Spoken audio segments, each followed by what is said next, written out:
Victory Valkyrie isn't just one of the most recognisable Beyblades in the franchise, it's one of the most important. Introduced in 2015, it followed the blueprint set by Storm Pegasus, a fast, aggressive, three-bladed attack type, but it did something more. It helped define an entirely new generation of Beyblade. At the centre of all of it was Volt Ahoy, a blader whose growth, victories, and failure were reflected in every evolution of Valkyrie. And there have been a lot of them. Some pushed Valkyrie to new heights, others were destined to be harsh lessons, waiting to be learned. But each one marked a turning point, not just for the Beyblade, but for Volt himself. In this video, we're going to go through the entire Valkyrie line, from Volt's perspective in the anime, breaking down what made each version unique and why he chose to leave certain ones behind. The question for this video is this: which Valkyrie Bay is your favourite? For me, it's close. Winning Valkyrie was the first genuine Takeratomi Beyblade I ever owned, and it always holds that nostalgia for me personally. I also love that huge W in the centre, it's just so Valkyrie to me. But let me know what your favourite is in the comments. Now with all the fluff out the way, this is the evolution of Victory Valkyrie.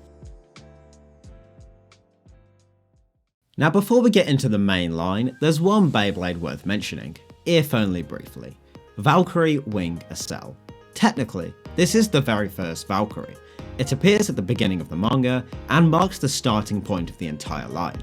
But it never makes that transition into the anime, and its presence is short-lived. And because this video focuses on Volt's journey in the anime, it doesn't quite fit into the story we're following here. Still, it felt wrong not to acknowledge where it all began, so with that now said, we can get into the Valkyrie line as we know it. Victory Valkyrie, Boost Variable. Volt's very first Beyblade in the anime, and the true beginning of his journey. From the start, its identity is clear, a three-bladed attack type, built for speed, with the Valkyrie face at its centre, a design that would go on to define the entire line. On the surface, it doesn't have a standout gimmick, but not a lot of the bays at the time did, because the real focus lies in its driver, Variable. As the rubber wears down, its surface area increases, allowing for a greater speed in battle. In universe, this is known as an awakening, a small detail, but one that mirrors Volt's own growth alongside its partners. That growth is put to the test in some of its most fierce battles, against Xander Shakadera's Excalibur, Zack the Sunrise's Zutron, and of course, its most fierce clash with Louis Shirazaki's Luminor, all taking place during the National Tournament Finals. But as the competition evolved, Victory began to fall behind. Its final battle was against Silas Carlisle with his Kinetic Saturn. A generation gap, combined with a type disadvantage, pushed Victory past its limits, leaving it heavily damaged.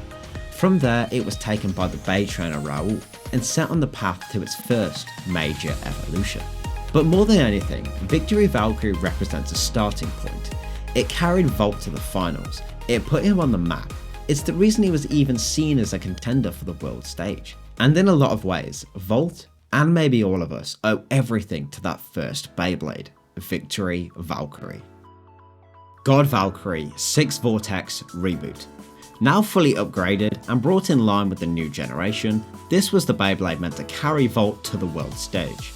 At its core is a major change, a spring-loaded layer. This allows God Valkyrie to rebound off stadium walls and convert that recoil into explosive counterattacks, turning defense into instant offense. The Vortex frame only amplifies this. Its added weight and shape increases the power behind each strike, something we actually see highlighted in battles like Silas Carlisle's Saturn going up against Joshua Burns and Blast Genius. But once again, the real story is in the driver, Reboot. When God Valkyrie begins to lose stamina, Reboot activates, flattening out and giving it a sudden burst of speed, a second wind right when needed most. And when you look at the full design, it's clear what this Beyblade is trying to do. It takes everything Volt relied on with Victory, recoil, speed, aggressive movements, and refines it. The spring enhances his wall plays, Reboot guarantees late game speed. It's not just an upgrade, it's a response to how Volt actually battles. But even with all of that, it wasn't perfect. Because while God Valkyrie had more power and tricks, it became less consistent, relying on timing and activation to reach its full potential. Strike God Valkyrie 6 Vortex Ultimate Reboot. At first glance, it's just an upgrade. In reality, this is where God Valkyrie really hit its stride. After receiving the Strike God chip from Overall and taking a decisive loss to Shu Kurenai, both the layer and driver are reworked. The most notable change comes from the layer. With the Strike God chip, Valkyrie loses its spring-loaded gimmick. In its place, it gains something far more direct, raw attacking power, less movement, more impact. And then there's Ultimate Reboot, an evolution of the original driver, now featuring a rubber base instead of plastic. When it activates, the speed increase is far more aggressive, turning that second wind into a genuine finisher. This trades off slightly reduced stamina, but at this stage, Valkyrie isn't a babe built to outlast, it's a babe built to end battles quickly. These upgrades don't just improve performance, they refined it, and from this point on, this becomes Valkyrie's stock. We see that power in some of its most important battles, against the former world champion Kurt Baratia with his Beaker Kulkan, against the current world champion and Free De La Hoya's Fafnir, and its clash with Shu Kurenai's Spriggan Requiem. But what makes Strike God Valkyrie stand out isn't just its strength, it's the timing, because this is the point where Volt and Valkyrie finally sync. It takes time, it takes adjustments, but by the end of the series, they're no longer catching up, they're competing at the very top, aiming for the title of the world's #1 blader, which makes what comes next a little unclear. There's no definitive reason for why Volt moves on from this version, but it's possible that after reaching this level, he realises something important.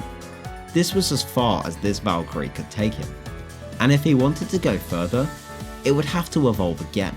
So, seeking that next step, Volt turns to another legendary trainer, Tiger Akabane, winning Valkyrie 12 Volcanic, one of the world's first turbo Beyblades, and a complete shift in Volt's philosophy. Gone are the gimmicks, no spring-loaded layer, no activation-based driver. Instead, winning Valkyrie is built around something far simpler: weight, speed, and raw power. Its layer integrates metal, drastically increasing its attack potential. And while the 12 disc is surprisingly light, when paired with the wide, flat volcanic driver, it creates one of the fastest Beyblades in the world at the time. It's far less flashy than what came before it, but far more direct. And for Volt, that choice is unusual. But context matters. By this point, Volt had already been the world champion, and had been for the previous 2 years. He's no longer chasing the top, he's the one defending the belt. So instead of relying on gimmicks, winning Valkyrie feels like an attempt to refine his style, to strip everything back and focus on pure fundamentals. We see that in its battles, a title defense against Kurt Baratia, a no contest against Louis Shirasagi, and ultimately its final battle against Tiger Akabane, where after a fierce battle, it's ultimately destroyed. Winning Valkyrie may have been a short-lived bay, but its impact is undeniable. Because for the first time, Volt isn't just facing defeat, he's facing total loss. He's seen bays break before, he's even had parts of his own damaged. But this is different. This is the end of a partner, and it marks one of the lowest points of his entire journey. But it also teaches him something just as important, that no matter how far you fall, you're only truly finished when you choose to give up. And from that loss, from the pieces of his destroyed partner, something new rose from the ashes, something far stronger. Cho-Z Valkyrie Zenith Evolution, a Beyblade forged from sacrifice. This is where Volt takes another drastic direction in terms of building philosophy. At the core of Cho-Z Valkyrie is the Turbo Awakening system, one of only a few Beyblades in existence built with this mechanism. It allows the layer to extend hidden blades during optimal launches, drastically increasing attack power. It also introduces a burst stopper system, granting a level of defense and resistance that hadn't been seen in the Valkyrie line before. Valkyrie carries a single burst stopper, but gains 3 extendable blades. It's a clear shift from what came before it, less about fundamentals and more about keeping his partners safe. A response almost directly to what happened with winning Valkyrie. The design choices continue in the driver. Once again, Volt returns to a rubber-based system that wears down over time. Something familiar, something he understands. Even the disc is heavier, reinforced with rubber contact points to maximise weight and offensive pressure. Every part of this Beyblade feels deliberate, built more like a tank than a speedster, and we see that reflected in its battles. against Hyde where Volt reclaims the title, a hard-fought defense against Kit Lopez, and a rematch with Eiger Akabane. Closer than before, but still ending in defeat.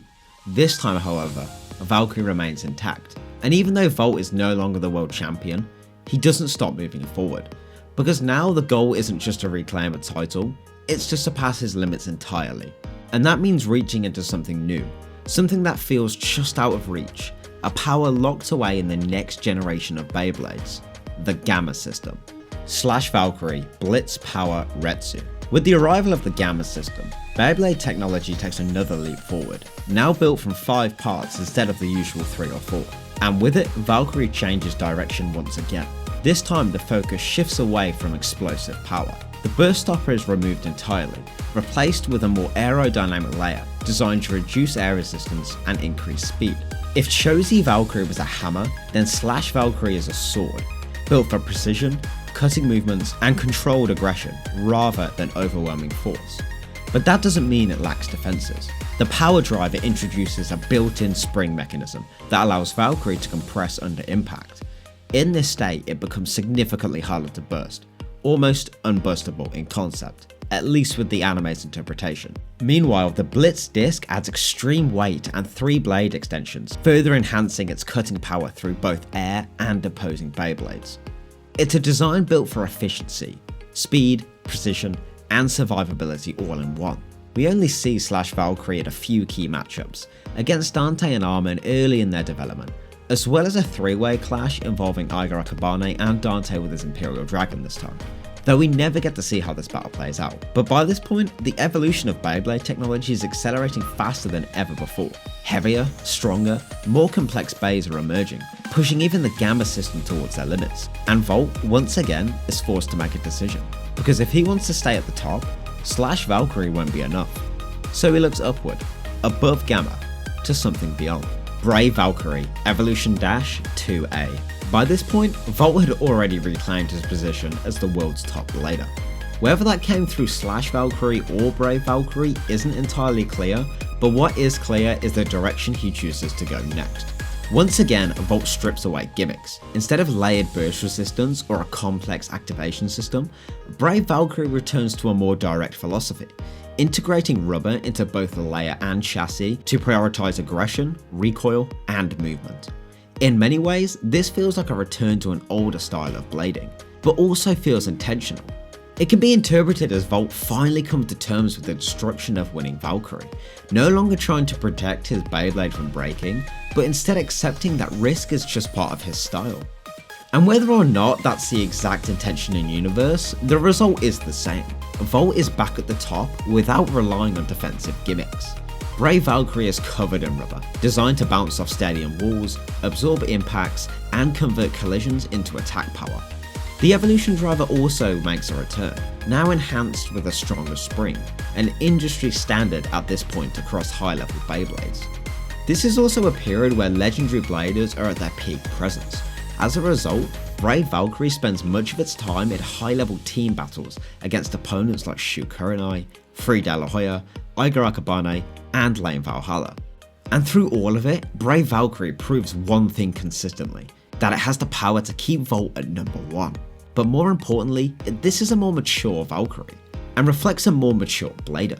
However, even at the top, evolution doesn't stop, because when Volt enters Phantom's Gate and faces off against the world's first quad bay, created by Bell Dizora, he proves he can still compete at the highest level, even when a generation behind.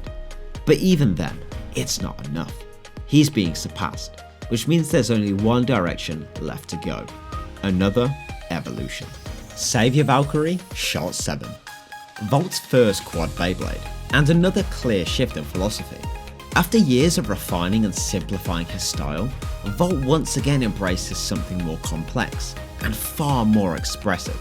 Quad Beyblades, like the lightning system before them, are built from 3-part layers, but in Savior Valkyrie, the core reintroduces a familiar concept. The spring mechanism. This allows for bound attacks, echoing the explosive recoil seen back in the God Valkyrie era. On top of that, additional springs are integrated into the driver itself, giving Valkyrie the ability to rebound mid-battle, effectively jumping and landing with increased momentum and speed, depending on the launch conditions. It's a design built around one idea: adaptability.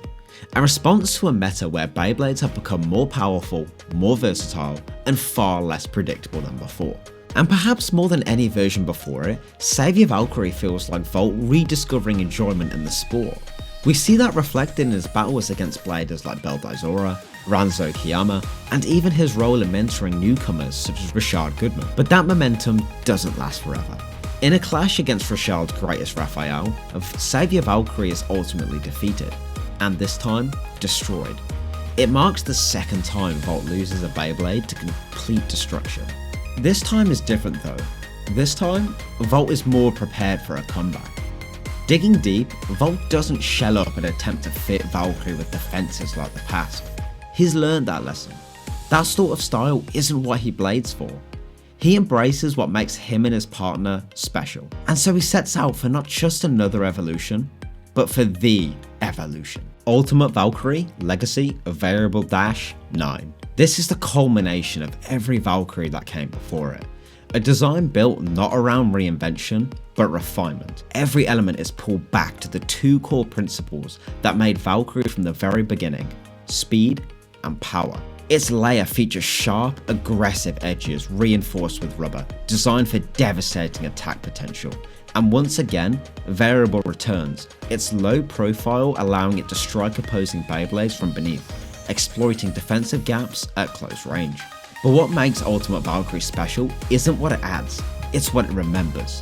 You can see the influence of every evolution within it. Victory's structure is reflected in the overall disc and driver philosophy. The Strike God core sits at the heart of the design, symbolizing its foundation. Winning's iconic wing motif is subtly integrated into the upper layer. Cho-Z contributes through the Legacy disc, where angular Z formations are built into the blade structure. Slash's aerodynamic shaping appears in the air channels, optimizing rotation flow. Brave's influence is carried through its heavy use of rubber contact points, and Saviour's refined blade geometry is expressed through sharper, more precise attack points across the layer. This isn't just a Beyblade, it's a timeline. Years of battle, victories, defeats, destructions, and growth, all condensed into a single design. And fittingly, this is the Beyblade that brings Volt back to the highest level. Its most iconic battles include clashes with Shu Kurenai, Kit Lopez, Iga Akabane, Beldaizora, and a redemption victory over Rashad Goodman. This is Volt's magnum opus. This is Volt's ultimate Valkyrie. And yet, there's still one final evolution left to talk about. Ultimate Evo Valkyrie. After coming up short against Pax Forsyth, and in an attempt to not be outdone by Bell's own final evolution, Volt makes one final decision: to evolve Valkyrie one last time. This final form represents a shift into the most modern era of Beyblade, adopting additional armor components on the driver, a standard of the time that Volt is one of the last to fully embrace. Evo Valkyrie introduces a modular driver system, allowing its performance type to be changed through removable parts, a level of versatility the line has never really had before, without sacrificing its core identity as an aggressive attack type. And that's what makes it so different. It doesn't abandon what Valkyrie is, it expands it. We see this adaptability on full display in battles against Hikaru Hisashi, Bree Forsyth, and ultimately the Dark Prince himself. But more importantly, this is no longer just about competition. This is Volt at its most complete. Evo Valkyrie takes everything that came before it, Ultimate's refinement, Brave's aggression, and Saviour's adaptability, and pushes it into the current standard of Beyblade evolution. Slimmer design, modernized driver systems, higher performance ceilings. This isn't just the final Valkyrie, it's the most advanced one. And in many ways, it marks the end of Volt's journey as a blader. Not just as a champion, but as a competitor, a mentor, and the driving force behind Valkyrie's evolution. Because if Ultimate Valkyrie was his magnum opus, then Evo Valkyrie is something more personal. It's his love for the sport and his bond with his partner fully realized. From Victory to Evo, every version of Valkyrie was never just an upgrade. It was a reflection of where Volt Ahoy stood at that moment in his journey. Early on, it was instinct and aggression. Then came refinement, then sacrifice, then maturity, and finally, understanding. Each Beyblade carried a piece of him. Every battle, every loss, every evolution, it all shaped not just Valkyrie, but the blader behind it. And when you look at the full picture, that's what makes this line so important. It's not just about power levels or gimmicks or mechanics. It's about growth, about a blader who never stopped moving forward, even when he was already at the top. Because Volt never treated Valkyrie like a tool. He treated it like a partner. And in return, Valkyrie became a record of everything he went through. The victories, the failures, the destructions, and the comebacks.